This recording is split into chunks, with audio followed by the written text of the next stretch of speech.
When coming up with ideas for jazz lines, an important point to remember is that consonance is the deciding factor when making a melodic statement. Because most lines you're going to play happen over chord changes, chord tones and tensions are the primary choice. Using a scale or other embellishments without any regard to the notes in the chord will probably not turn out as you expected them to. Combining chord tones with chromaticism, scales, and fourth patterns is going to sound great. It's also going to help you to develop your jazz vocabulary as long as you're aware of how the use of these devices resolve to a chord tone or a tension. The next example demonstrates these combined elements over a G minor 7th chord, but as you'll see as this lesson moves forward, these melodic concepts are applicable over different chord types as well.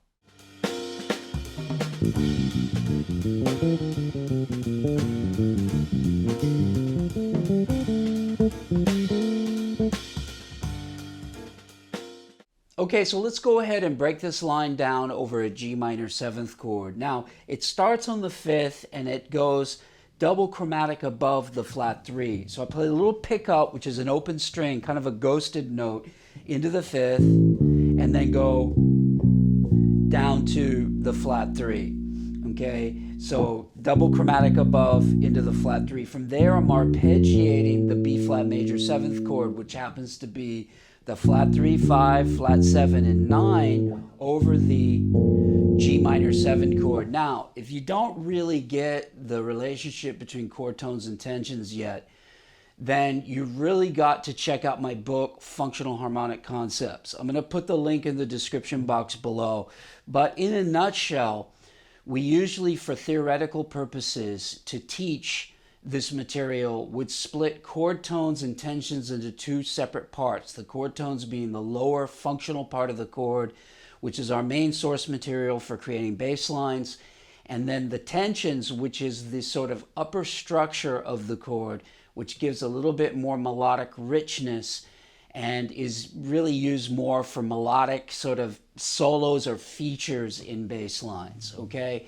And that would be the 9, the 11, and the 13. On a minor 7th chord, the available chord tones and tensions would be root, flat 3, 5, flat 7, 9, 11, and 13. And that's super important.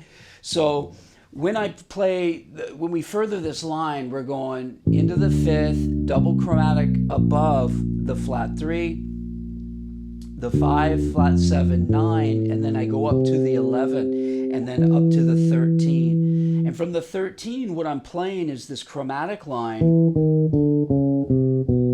down to the flat 3, okay? And then I go up a major 3rd to the 5th. And that kind of creates this kind of resolution point. You know, notice that flat 3 is really my target note. And, you know, I've then moved up a major 3rd to the 5th. So I'm really cognizant. That little phrase in itself is a great thing to break out of that and then just practice that on its own and move that around in different keys. From there, it's basically going. So from here I go, I'm playing the flat 3, I'm playing the chromatic below, the diatonic or scale above the root here, and then down to the 5th. So the whole line.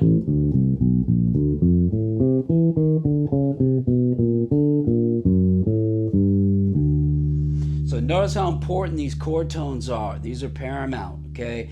Now here I play these lines in fourths and thirds. So, you know, if you see the first one comes here, so that's playing those fourths, and then I'm moving up to a major 3rd there. And again, you'll see the notes there in regard to the chord. I've got the 11, I've got the flat 7, flat 3, and the 5. And then from the root, I can play the same shape, okay? So I go from here. So I'm playing root, the 11, the flat 7, and then the 9. So up until that point, we've got this.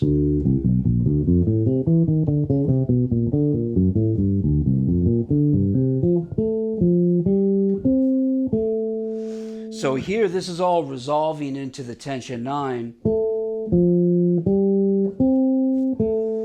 And in a lot of cases, like, this actually works with the scale, where you have this, like, the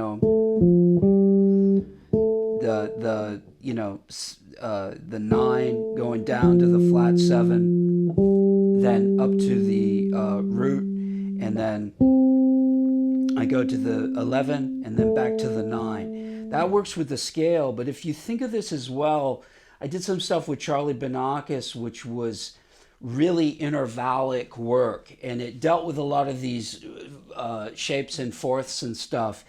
And the way that you can kind of look at this from here is that this is an intervallic approach, which is basically major second above, major second below, and then resolves to the root here. Now, in this case, it's diatonic within the scale, but there's some cases where you use that over different chord types and it isn't, and it produces a really kind of outside angular thing that really resolves.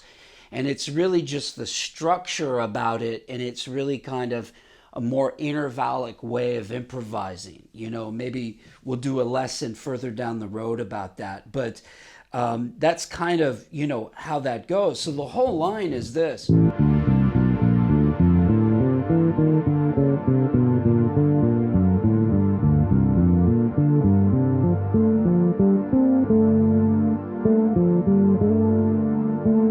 And just at the end, I play out just that little hook,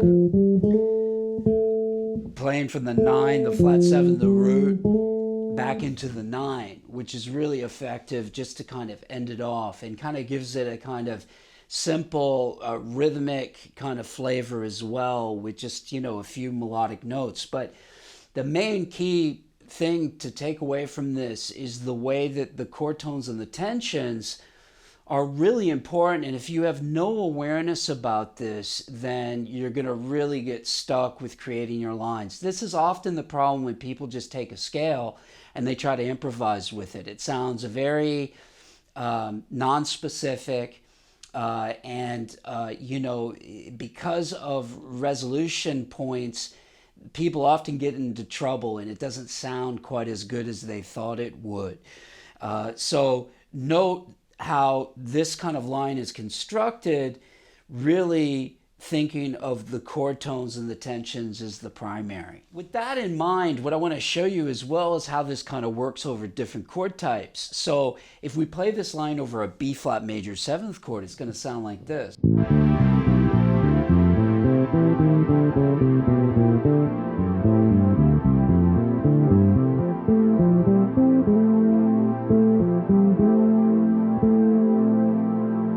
Let's go ahead and try that same thing over a C7 13 chord.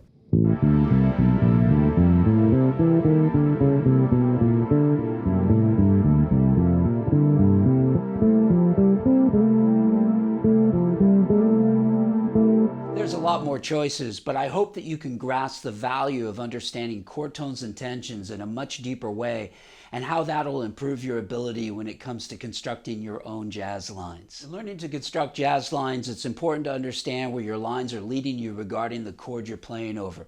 Many people who use a standalone scale often are unaware of the chord tones and the tensions of the chord.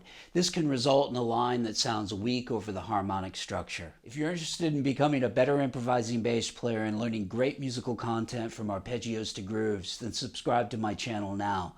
If you like this lesson today, then be sure to support my channel by giving it a big thumbs up. And if you really like this lesson, then make sure to check out my books, my membership website, and my Skype lessons. Until next time, practice smart, work hard, and play creatively.